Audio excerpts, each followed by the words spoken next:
Assalamu alaikum wa rahmatullahi wa barakatuhu. Hi dear students, how are you? I hope you will be fine. This is Naqib Ahmad and you are watching Naqib Classroom. Students, आज है MCQ series में part 7 और इस part 7 में हम second year statistics के unit number 7 के जो MCQs है इस लेक्चर में इस पार्ट में हम इसको डिस्कस करेंगे, लेकिन आपने इस लेक्चर के आखिर तक हमारे साथ रहना है। अच्छा स्टूडेंट्स, MCQs की तरफ आते हैं। नंबर फर्स्ट MCQs है, A hypothesis under test is a simple hypothesis, B composite hypothesis, C null hypothesis and D alternative hypothesis. यानी वो हो कौन सा हाइपोथेसिस है जिसको टेस्ट किया जाता है, जो अंडर द टेस्ट हो। आया वो सिंपल हाइपोथेसिस है, आया वो कंपोजिट हाइपोथेसिस है, आया नल हाइपोथेसिस है या अल्टरनेटिव हाइपोथेसिस है। तो ये आप याद रखिए, ये हम ऑलरेडी पढ़ भी चुके हैं कि वो हो हाइपोथेसिस क्या है, नल हाइपोथेसिस है। यानी हम जो टेस्टिंग करते हैं, तो टेस्टिंग में हम क्या करते हैं, हम नल हाइपोथेसिस को टेस्ट करते हैं। तो इसलिए यहाँ पर हम ये कहते हैं कि under the test hypothesis is null hypothesis. ठीक है, तो इसका सही ऑप्शन हमारे पास क्या है, सी नंबर है। ओके। अच्छा स्टूडेंट, सेकंड नंबर MCQs है, whether a test is one-sided or two-sided depends on A alternative hypothesis, B composite hypothesis, C null hypothesis और D simple hypothesis। इसका मतलब ये है कि ये कहाँ से हम डिसाइड करते हैं कि ये टेस्ट वन साइडेड टेस्ट है और ये टू साइडेड टेस्ट है, या इसका मतलब ये है कि ये वन टेल टेस्ट है या टू टेल टेस्ट है। तो आप जानते हैं, इसको हम ऑलरेडी पढ़ चुके हैं कि हमारे पास क्या है, अल्टरनेटिव हाइपोथेसिस होता है। अल्टरनेटिव हाइपोथेसिस के बेस पे हम ये डिसाइड करते हैं ये टेस्ट वन साइडेड टेस्ट है या टू साइडेड टेस्ट है। ठीक है, तो इसका सही ऑप्शन हमारे पास क्या है, ए नंबर है। सही है। अच्छा स्टूडेंट्स, थर्ड नंबर MCQs की तरफ आते हैं। A wrong decision about H0 leads to number a one kind of error, b two kind of error, c three kind of error and d four kind of error. यानी इसका मतलब ये है कि H0 के बारे में जो गलत डिसीजन की रहनुमाई करता है, तो वो कौन करता है। तो ये आप याद रखें कि हमारे पास दो तरह के एरर्स होते हैं, एक है टाइप 1 एरर और दूसरे को टाइप 2 या टू काइंड ऑफ एरर कहते हैं।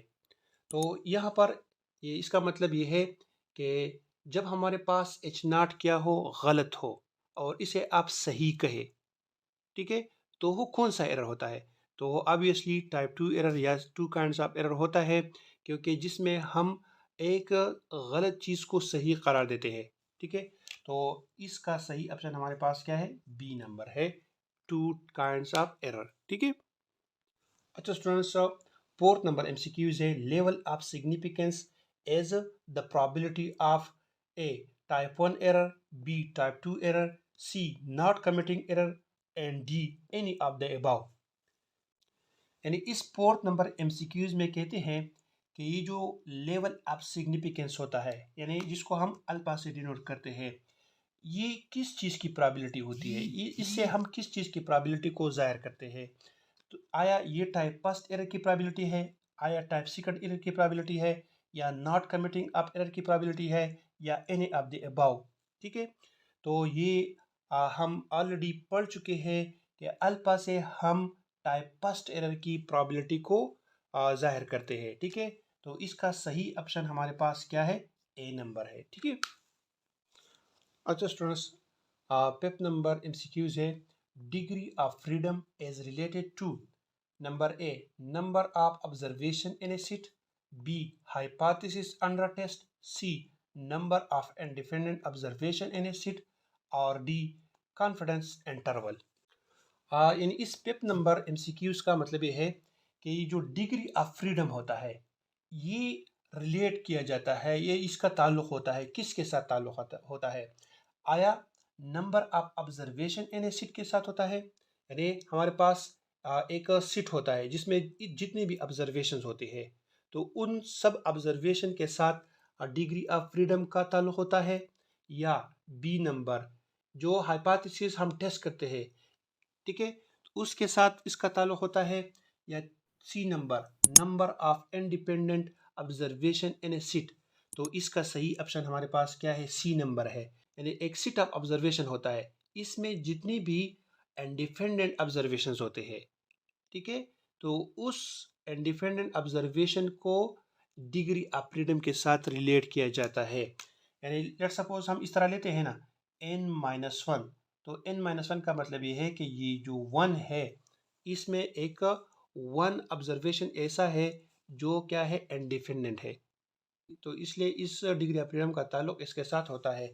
तो इसका सही ऑप्शन हमारे पास क्या है, सी नंबर है। ठीक है, नेक्स्ट एमसीक्यूज है 6 number, as compare to normal distribution, T distribution as number A flatter, B more peaked, C symmetric, D negatively skewed. यहाँ पर ये कहते हैं कि T distribution as compare to normal distribution से क्या है, फ्लैटर है, या मोर पीक्ड है, या सिमेट्रिक है, या निगेटिवली स्क्यूड है। यहाँ पर आप देखें ये करो है हमारे पास, ये जो ऊपर वाला करो है ये हमें नॉर्मल डिस्ट्रीब्यूशन शो करता है, और ये जो नीचे वाले करो है ये हमें टी डिस्ट्रीब्यूशन शो करता है। ठीक है, तो इसका सही ऑप्शन हमारे पास ये ए नंबर है। यानी टी डिस्ट्रीब्यूशन नॉर्मल डिस्ट्रीब्यूशन के कंपेयर, जब हम दोनों को कंपेयर करते हैं तो ये टी डिस्ट्रीब्यूशन क्या है, ये नॉर्मल डिस्ट्रीब्यूशन से फ्लैटर होता है। ठीक है, ये नीचे होता है, तो इसलिए इसका सही ऑप्शन हमारे पास क्या है, ए नंबर है। ठीक है, 7 नंबर एमसीक्यूज है, student T test applicable in case of a small samples, B large samples, C for sample of size between 5 and 29, and D biased samples। इस 7 नंबर एमसीक्यूज का मतलब ये है कि ये जो स्टूडेंट टी टेस्ट होता है ये कौन से केस में एप्लीकेबल होता है, यानी इसको हम कहाँ पर यूज़ करते हैं। नंबर ए, जब हमारा सैंपल साइज क्या हो, स्मॉल हो, तब हम इसको यूज़ करते हैं। या बी लार्ज हो, तब हम टी टेस्ट को यूज़ करते हैं। या नंबर सी, जब हमारा सैंपल साइज क्या हो, बिटवीन 5 एंड 29 हो, या 22 सैंपल हो। तो हम ये पढ़ चुके हैं कि जब हमारा सैंपल साइज क्या हो, यानी n लेस देन 30 हो, तो हम टी टेस्ट को यूज़ करते हैं। तो यहाँ पर ये जो सी नंबर ऑप्शन है, पर sample of size between 5 and 29, तो यहाँ पर आप देखें ये क्या है, ये 30 से लेस आता है ना, तो यहाँ पर हम टेस्ट को यूज़ करते हैं। तो सी ऑप्शन हमारे पास यहाँ पर क्या है, करेक्ट है। ठीक है, 8 नंबर एमसीक्यूज है, to test H naught mu is equal to mu naught versus alternative hypothesis, यानी H1 mu is greater than mu naught. When the population standard deviation is known, the appropriate test is A t-test, B z-test, C chi-square test और D f-test।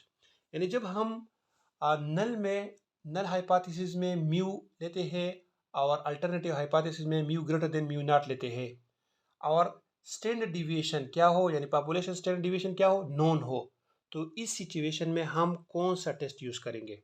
आया T test use करते हैं, Z test use करते हैं, या chi square test use करते हैं, या एफ टेस्ट यूज़ करते हैं।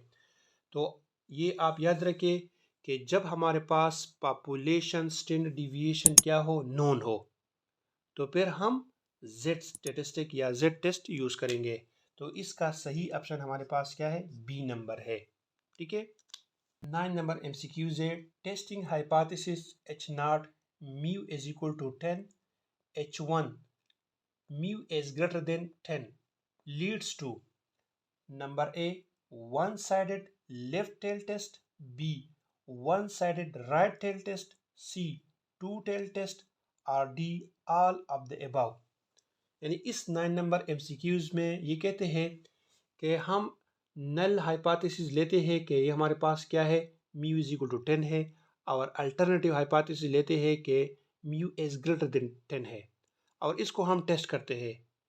तो आया ये हमारे पास one sided left tail test होगा, या b number one sided right tail test होगा, या सी नंबर टू टेल टेस्ट होगा या d number all of the above होगा। ठीक है, तो यहाँ पर हमने देखना है अल्टरनेटिव हाइपोथेसिस की तरफ, क्योंकि हम जो वन टेल टू टेल या राइट या लेफ्ट टेल का डिसीजन लेते हैं वो हम अल्टरनेटिव हाइपोथेसिस से लेते हैं। यहाँ पर अगर आप देखें, यहाँ पर क्या है, ग्रेटर का साइन आया है। ठीक है, तो जब हमारे पास यहाँ पर अगर नॉट इक्वल का साइन आ जाए तो ये हमारे पास टू टेल टेस्ट होगा। जब हमारे पास लेस या ग्रेटर का साइन आ जाए तो ये वन टेल टेस्ट होगा। ठीक है, तो अब हमने ये डिसाइड करना है कि राइट साइड कौन सा होगा और लेफ्ट साइड कौन सा होगा। तो जब हमारे पास ग्रेटर का साइन आ जाए तो ये हमारे पास राइट साइड टेस्ट होगा। ठीक है, तो हमारे पास ये जो बी नंबर ऑप्शन है ये हमारे पास क्या है, करेक्ट है, यानी one sided right tail test होगा। ठीक है, समझ में आ गई। अच्छा स्टूडेंट्स, आज का लास्ट नंबर एमसीक्यूज यानी 10 नंबर एमसीक्यूज है।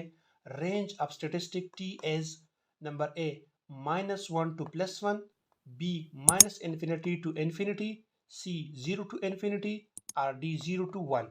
यानी जो ये टी स्टेटिस्टिक होता है, इस टी स्टेटिस्टिक का रेंज क्या होता है, -1 to +1, -infinity to infinity, 0 to infinity और 0 to 1।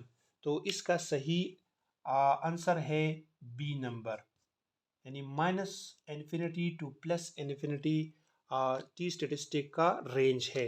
यानी जो हम करो पे रेंज लेते हैं तो हम इस तरह रेंज लेते हैं -infinity to +infinity। ठीक है, तो इसका सही ऑप्शन बी नंबर है। ठीक है,